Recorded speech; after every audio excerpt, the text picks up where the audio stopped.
Welcome, everyone. We're delighted to bring our guest, our very special guest, Cynthia Jurs, with us today. She's a wonderful and insightful teacher and guide, and we thought she would be the perfect person to start off our new year together. So, welcome, Cynthia. Um, What Cynthia is going to do is I'm going to turn this session over to her after a brief introduction, and she will lead us in her way through the next 45 minutes. And then Cynthia will be back with us at the final session of the day, which is 1 p.m. Eastern Time. And she's going to offer a short meditation and then open the space for dialogue.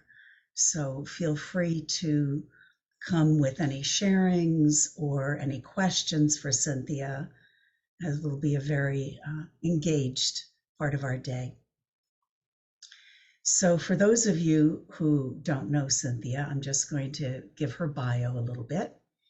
Cynthia is a Dharmacharya in the order of interbeing of Zen Master Thich Nhat Hanh and a Lama of the Vajrayana Buddhist tradition. In 1990, she made a life-changing pilgrimage to meet a 106-year-old meditation master who was living in a cave in Nepal, and from whom she received the practice of the earth treasure vases. She lives in Santa Fe, New Mexico, where she teaches a unique blend of engaged Buddhism and sacred activism in response to the call of the earth. She is also the guiding teacher of the International Gaya Mandala Sangha, which meets virtually for monthly and weekly meditations.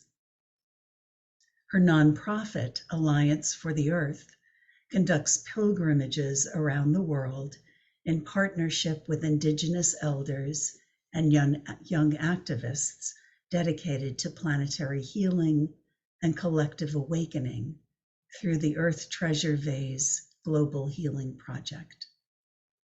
For more than a decade, Cynthia has carried out a peace-building program in Liberia, West Africa.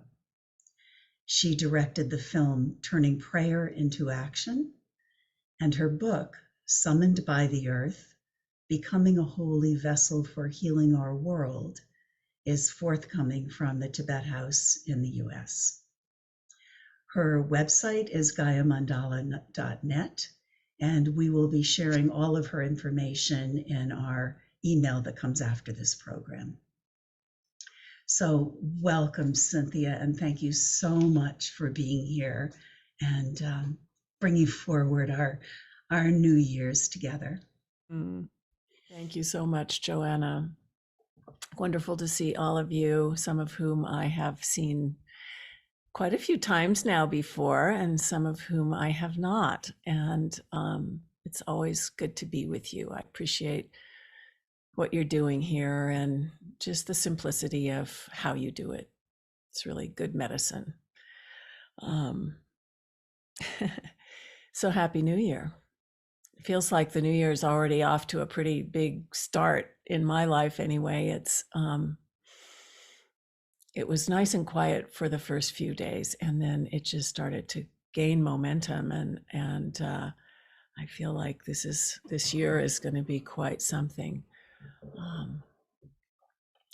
So here we are to turn our attention to how to cultivate presence, how to be with, as you invited me to speak on, living from a place of possibility in challenging times. So indeed, these are challenging times. And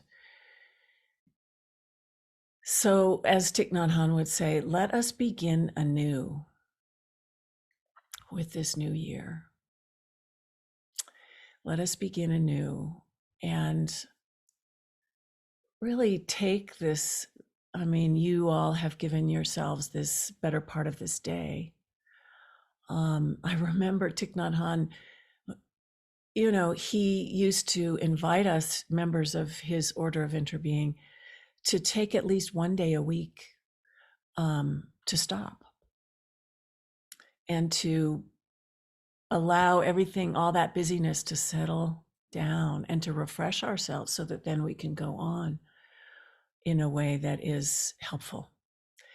And so often we forget to do that.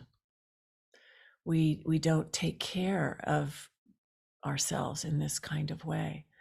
So let's do this, in the face of the challenges that are upon us, both in our personal lives and in the world. We need to recognize that we've been given some practices that are very, very helpful to refresh and restore and meet the moment. I was looking back at my previous visits with you, and so I thought, it sounds like the topic is a little bit along the lines of what I've been asked to talk about in the past, which is, I think last year it was meeting the moment in these hard times. And in 2001, it was reflecting on the deep uncertainty of the times. So it's a recurring theme here, but it's also a recurring theme in the world. It's what's happening, isn't it? Yeah. So life is challenging. That is for sure. And the question is, how do we create the conditions for new possibilities? How do we meet the challenges creatively and not just go under with how hard it is? How do we live in such a way as to feed the spirit of what we want to see in the world? How do we do that? And how do we create the possibilities that are unconditioned by the old patterns and stories that we have been living inside of for generations that are not serving anymore?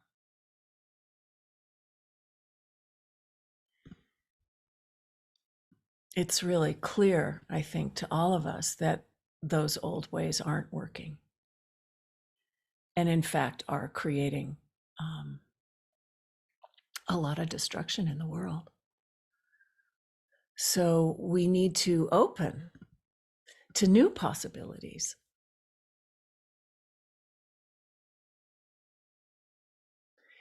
It's really clear too, isn't it, that the old systems that have governed our lives for many generations are just holding on for dear life, making change very, very difficult.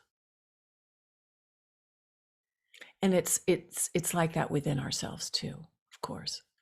Those old patterns that are so familiar are hard to transform. But a strong meditation practice will naturally catalyze change. It's kind of magic, because it seems so simple. It takes a lot, though, to get to that place, to actually take our seat and look within and stop, as Thich Nhat Hanh advises.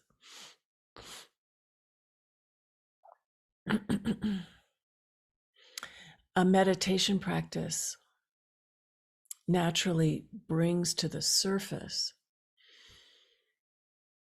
and sheds light on the patterns that are no longer serving.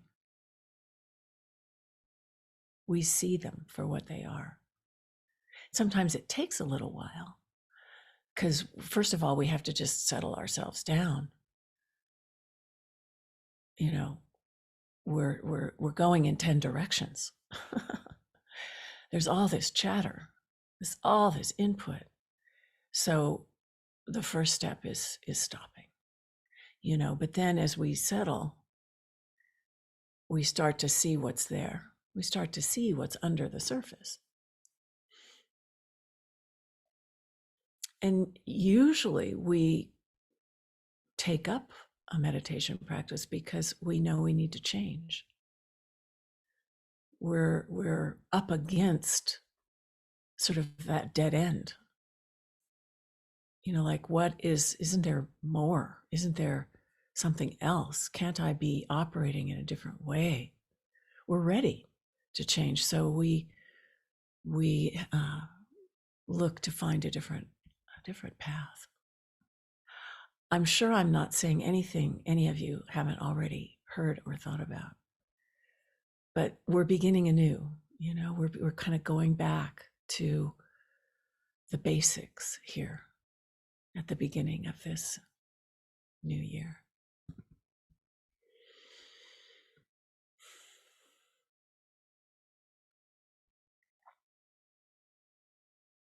So when we go to our meditation practice, we do begin to see all those places that are calling for transformation. It's like, oh God, that,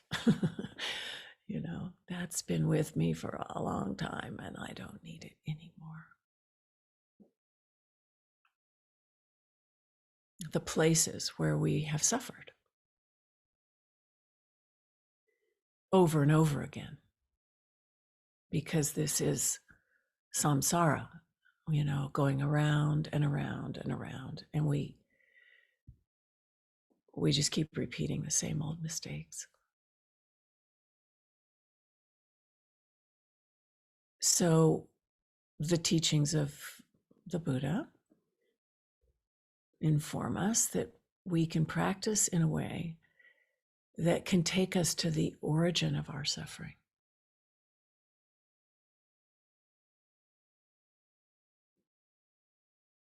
We can follow that thread to where it began. And if we do, when we do,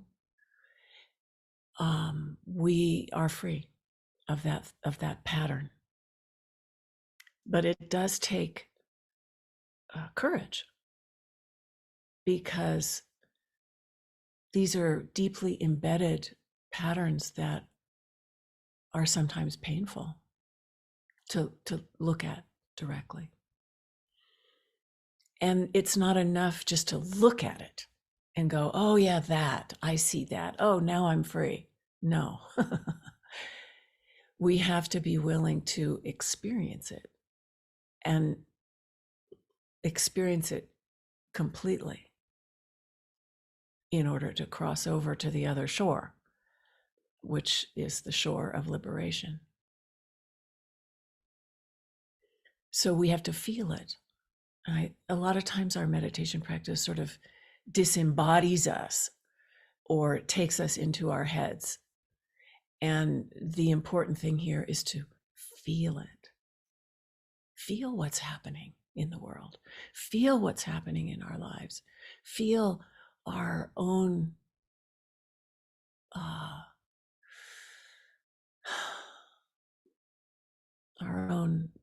life force, what we've been through. This is a precious human life that we have been given. And so our intention is to make the most of it, not just for ourselves, but for all beings.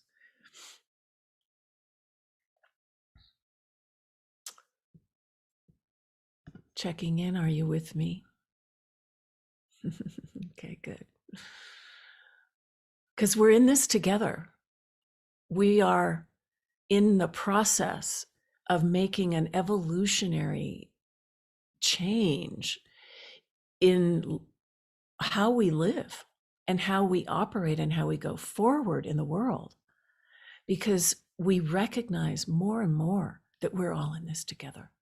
There's no separation. So I need you to cross to that other shore. I need you to cross to the other shore. If we have, if we're going to make the changes collectively that are being asked of us. So it's important. So we practice individually in that context now.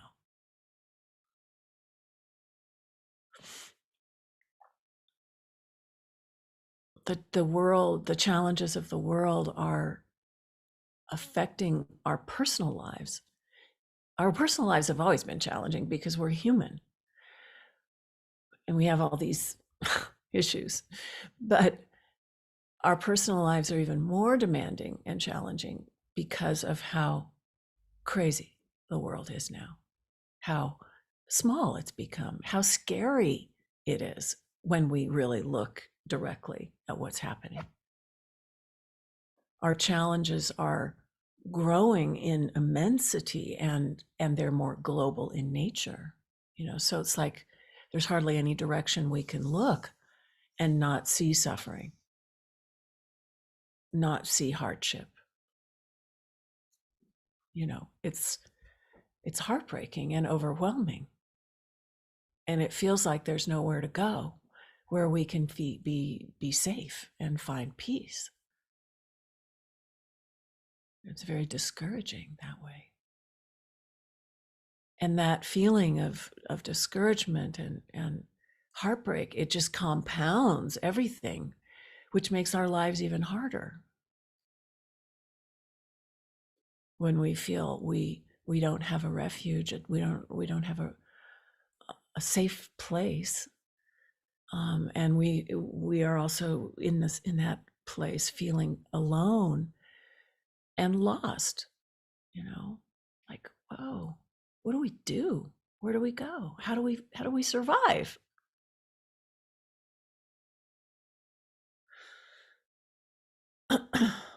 So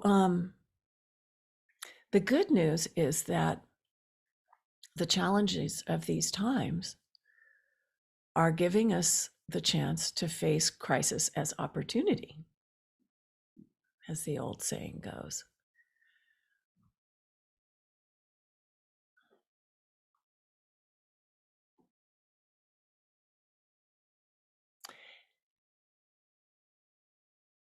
So it can also feel quite exciting. Like, wow, how are we going to get through this? What creative resources do we have? And we have a lot.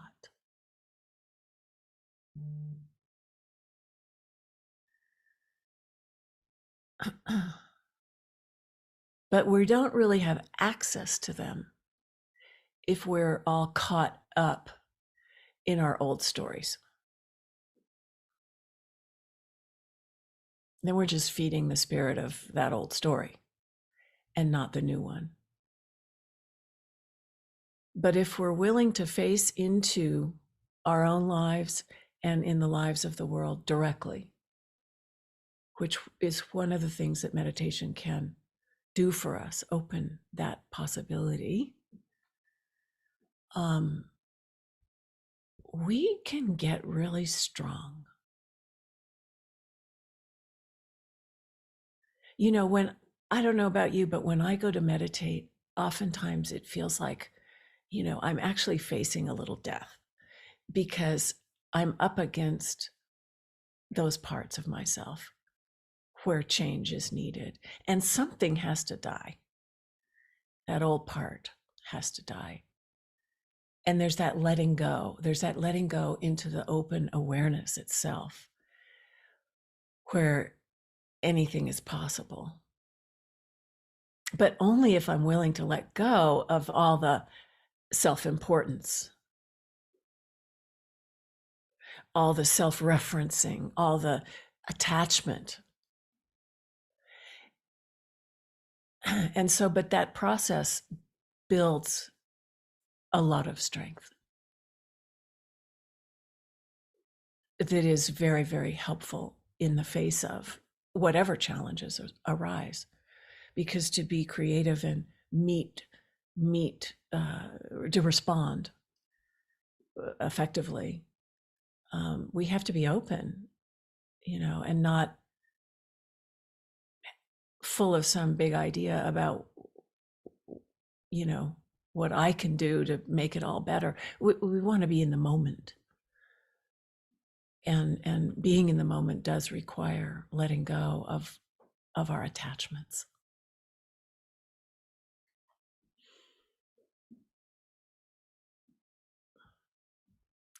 But all it takes is one breath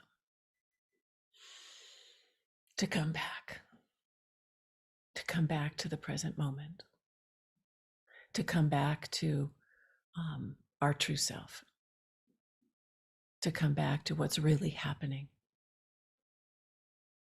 All it takes is just one step, and we can be free again. That's precious. That's precious. To know that and to practice it.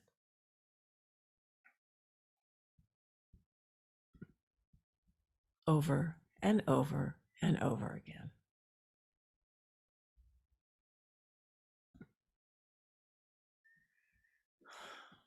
But that one breath changes everything. And change, as we know, is the only known factor. Everything changes. Everything changes. Impermanence is the one thing we can really count on.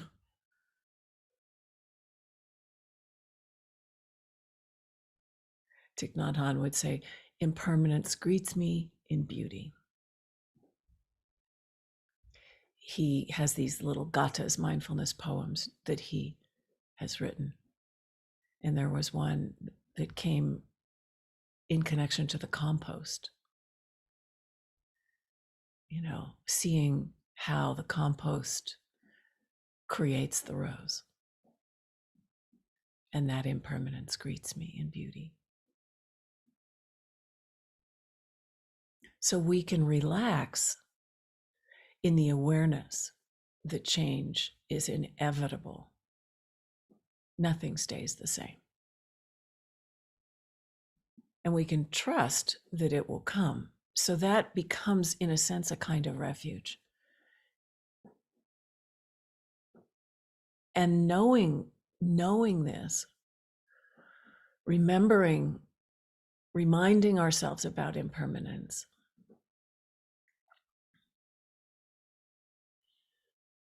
we can also practice in such a way, live our lives in such a way as to contribute positively to that change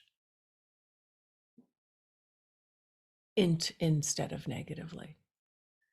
When we're caught in reactive emotions and old patterns, when we're caught in frustration and anger and blame, all right, we're not really contributing positively. So that's the process of transforming those unhelpful seeds.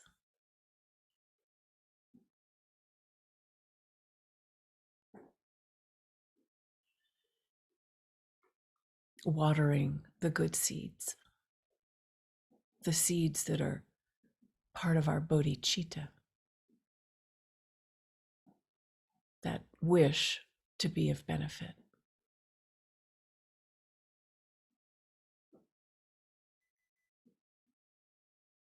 So, what are the conditions that support us in being able to live in such a way as to contribute positively to change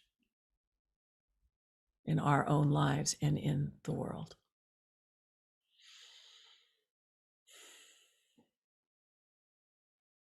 What are those conditions? What are those qualities? Given all the challenges and the complexities of the world that we're facing today, this year, I think we need to keep it pretty simple.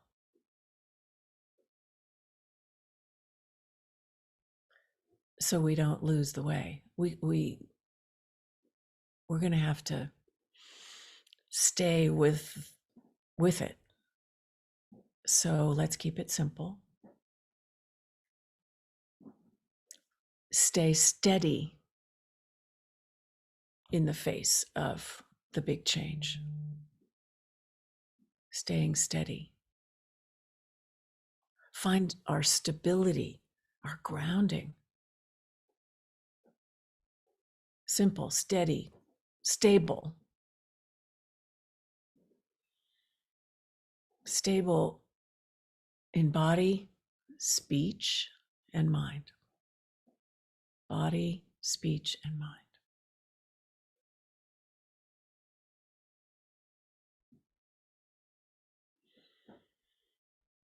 Feeling ourselves grounded, connected to the beauty of life, connected to each other, connected to community, connected to the trees, the birds.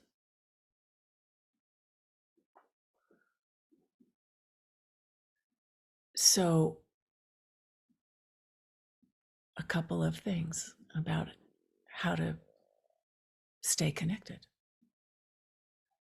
Simple things.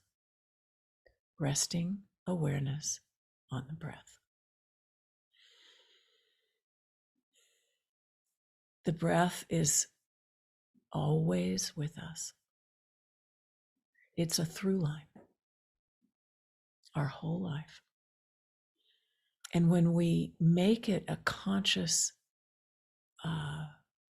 partner, when we form a relationship to our breath consciously, mindfully, we instantly have a very simple way, to restore ourselves, to calm everything down, to enter the present moment. And so every time we realize we're distracted or have gone off on some story or got caught up in some reactive emotion that's not serving, all we have to do is take another breath with awareness and come back over and over again. And that becomes the basis of our practice of transformation. It's that simple.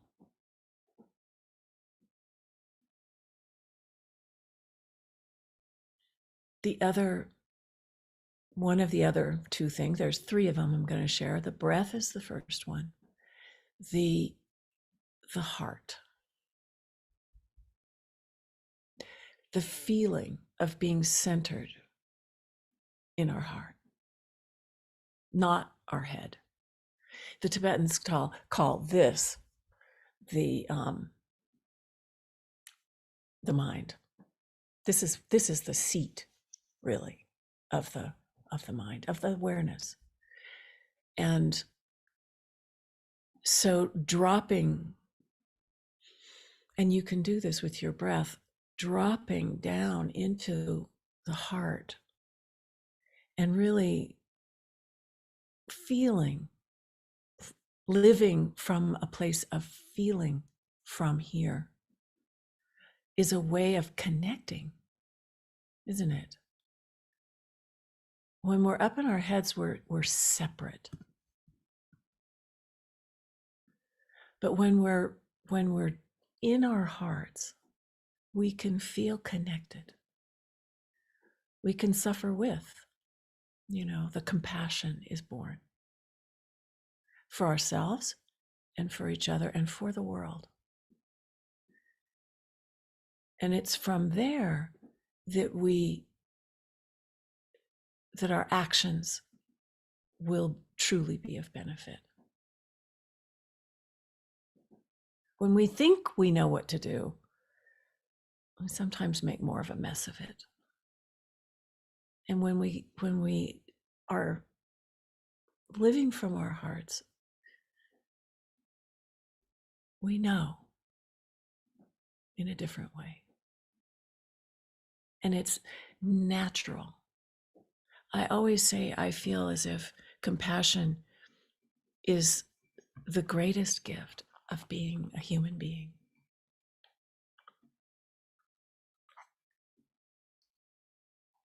We have this capacity that is so precious, so unique.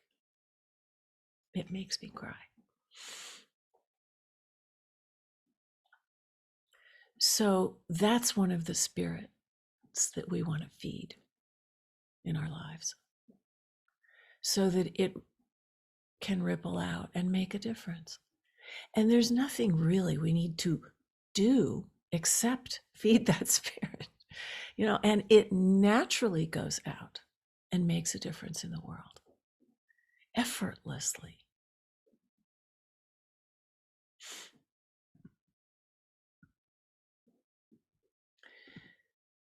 The third aspect of this that is so simple, that helps us so much in the face of challenges, is to live in relationship with nature.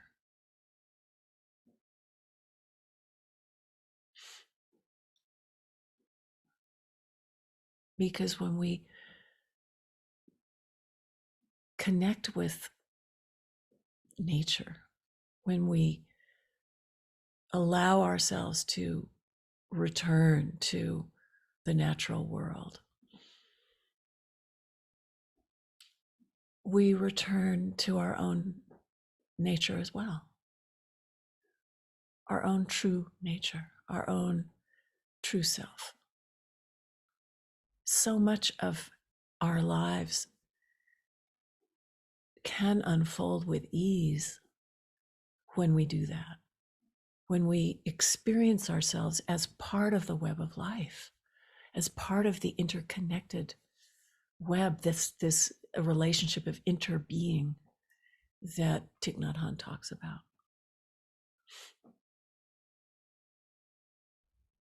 And again, we get so scattered, so distracted, so caught up, so overwhelmed with everything that's coming at us all the time.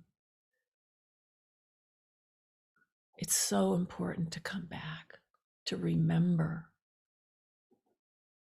what our elders, what our ancestors, what our indigenous teachers who still have that connection, what the animals say to us, what the birds and the trees and the flowers and the waters. They have such profound teachings.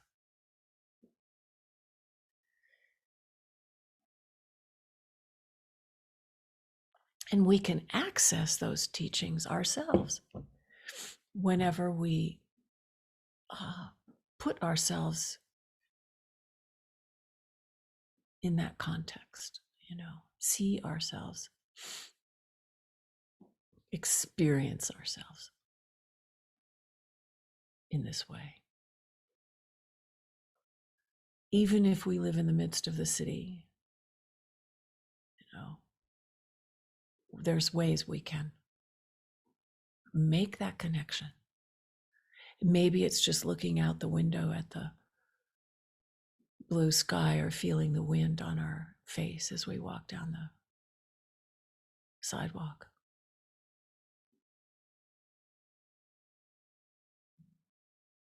Whatever it is, it's important and it's part of the practice. These things all bring us back to our true self. and reconnect us to each other and to all of life. And life on earth needs us to do this now. We've been asleep for a long time. It's time we come back and wake up.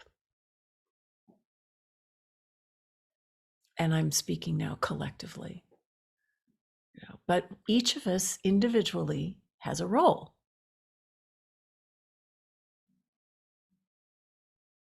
Don't think you don't, because you are as important as anyone else. And it's all contributing to the situation that we're in. When we meditate or spend time in nature, this is another key. We sometimes find ourselves entering a timeless place, right? Where time kind of falls away and we have that experience of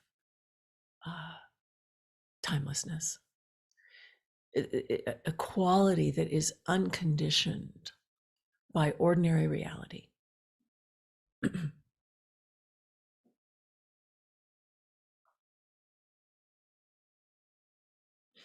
Most human beings, sadly, only know that ordinary reality, that wheel. There's very little awareness of something larger than ourselves. But we can tap into that in meditation. We can open that portal. And again, it happens naturally. It's nothing, in fact, it's nothing that we do.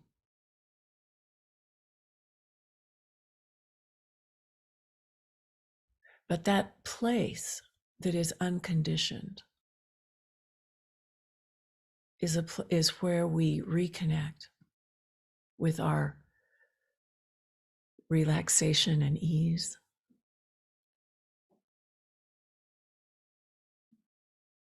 where that joy arises naturally,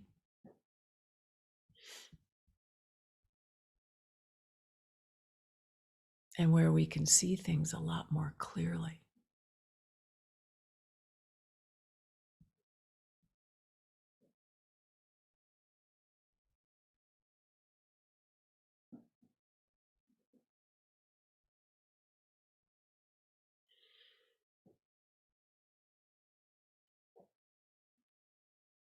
In that clarity, we can recognize what's really important and what is not so important. And a lot of times what we think is so important is kind of seen for what it is. And that joy that arises when we touch that very special place is a positive quality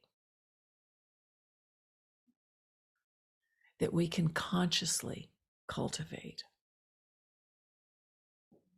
in order to create the conditions for goodness to flower in our lives, to meet the challenges, to send out quality that is positive.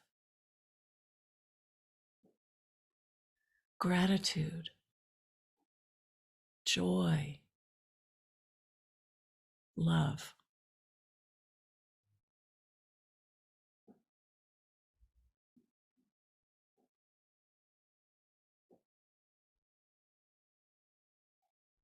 These are qualities that create the conditions for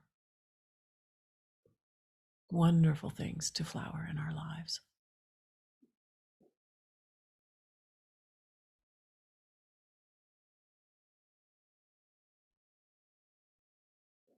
We don't want to hang out in heaviness all the time, do we? God, that's just so destructive and so, not, it doesn't make it worth living if we're just always in that heavy place. I mean, again, I keep referring to Thich Nhat Hanh today, but he has such wisdom. And there's one of his precepts or what he calls mindfulness trainings about planting seeds of joy in order to facilitate the work of transformation in the depths of our consciousness and in our world. We can't do that difficult work if we don't have joy, if we don't have access to uplifting qualities, or we'll just simply go under. So anyway, these are important things.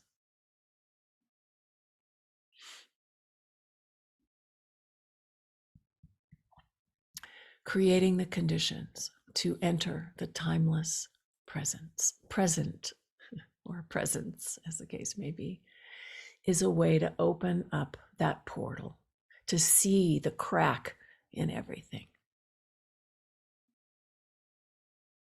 What the Tibetans sometimes call the view. And then just rest in that state until, the mind starts kicking in and the bell rings. But we see the pathways, we become curious, we become creative. We can engage then in a new story where anything is possible. And in that timeless place is where the miracles occur, because they're unconditioned by ordinary reality. Anything is possible. Synchronicities start happening. We go, oh my God, I was just thinking about you, or something. And it's like there's a new thread that you can follow that's different. And that's when the old patterns start getting left behind and we feed this new spirit. We're connected in different way. We all know, though, I'm looking at the time and I'm realizing, I better get on with it here. We all know that change, though, is threatening to the status quo. People around us might not want us to change because it means they have to change. The old systems of power don't want to change either. They'd rather keep us in our place.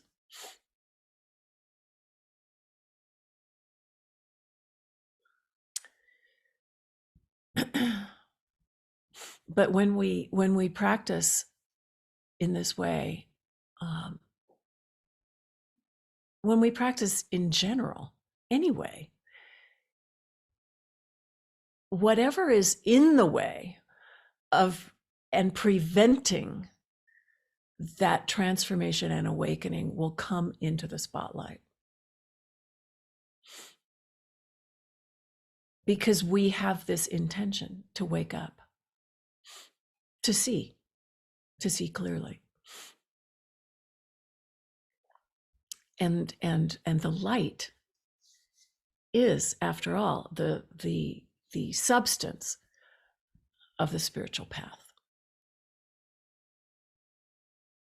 So that light shines on us, and we breathe and we return over and over to this wonderful present moment, letting all that old stuff fall away, all the patterns that are preventing us from growing and changing and awakening.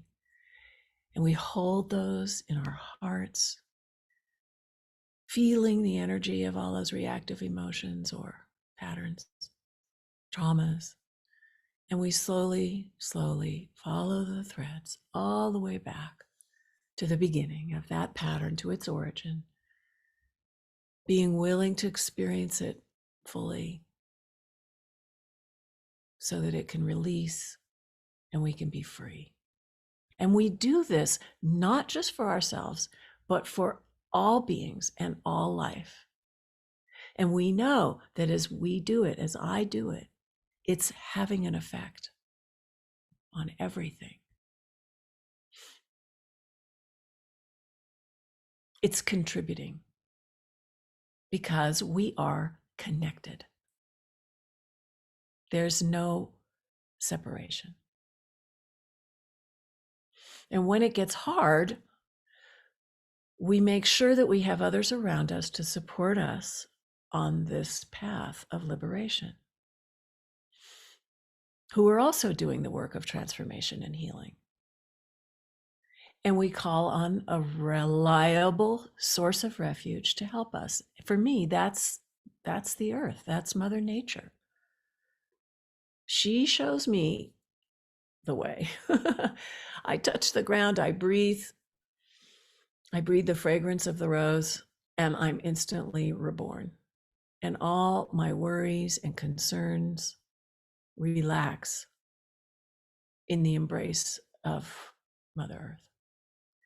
And I can see what is. I can come home to the family of things, like Mary Oliver once wrote. I'm going to read this to you because it's so beautiful, and then we'll end. You do not have to be good. You do not have to walk on your knees for 100 miles through the desert repenting. You only have to let the soft animal of your body love what it loves.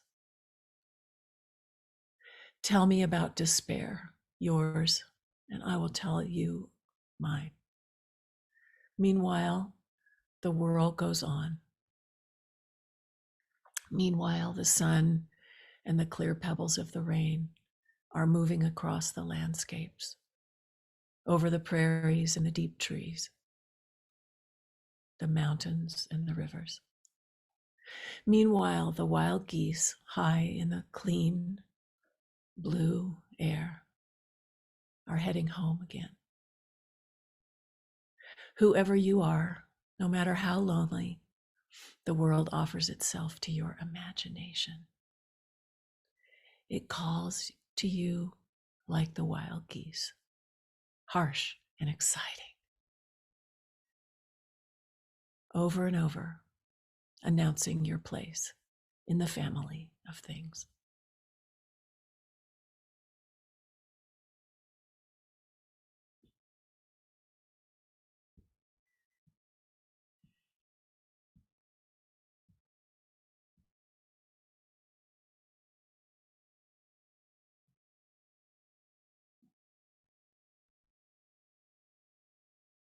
So let's find our place. Let's take our seat. Let's come home to our true selves, cultivating joy, breathing in and out, deep and slow, finding calm and ease and a sweet release into this beautiful and precious moment, feeding that spirit of what we want to see in the world.